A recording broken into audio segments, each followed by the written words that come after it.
gulay yan. Ganito lang technique yan. Kausaw mo dito sa century tuna. Para kumain ng gulay si Ochog. Ayan. Aamoy niya kasi yung century tuna. Ochog. Di ba? Sabi kasi, kainin niya yung gulay. Kasi naamoy niya yung century tuna. Hindi niya lalasahan yung gulay. Good job, Ochog. Ating gandang pusa. Cute, wow. Putrip ng gulay. Putrip ng gulay yan. Di ba? Kaya na, Let's see. Yan ang pagpapakain ng pusa. no, gulay. Ng Okay. gulay, let's see.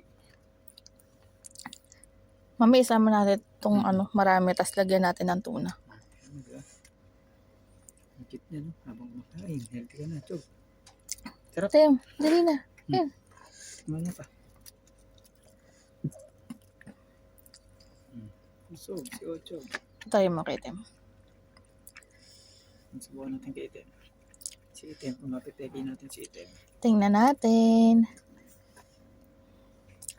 Item, Patuloyin mo muna dyan. Item, tumatakbo ka pa, Item. Pero siya mapipeki.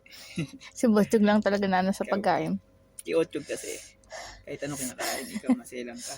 Itong isang puti na to. Diba? Si Ochog na kumain. Kaya Tim may katawan. Kasi laki na ng katawan ng nanay niya. Si Ochog na kumain.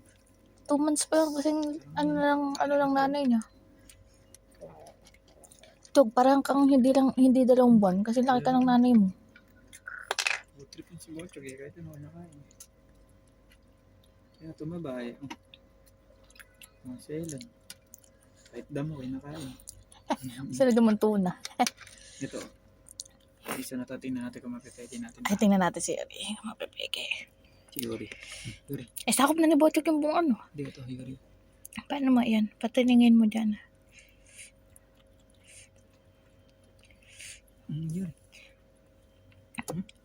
Hindi, kakainin yan. Kakainin yan. Kibocho mo pupunta yun. Bahala ka. Ayaw ni Yuri. Matalino to. Si Ochog lang talaga yun. Si Ochog. Mas matalino si Botog kasi tingnan mo very good siya. Kain siya ng kain. Gulay. Ito. Arte. Arte si Yuri. Pati itong si Itim. Arte rin. Ayun. Kitang-kita naman kung bakit yung katawan ni Botog ay ganyan. Arte itong dalawa na itong arte. Tama daw, baby. Arte. Arte. Hindi kaya hindi itong dalawa. Maarte kayo parehas. Kala nung nani, ina-apple mo. Snowy. Good to see Snowy. Si Ochog po. Trip ng gulay. Ayos. Good job, Chog. Chog. Kilit Kenny. Hindi ka na rito. Bye-bye. Bye-bye daw po. Bye-bye.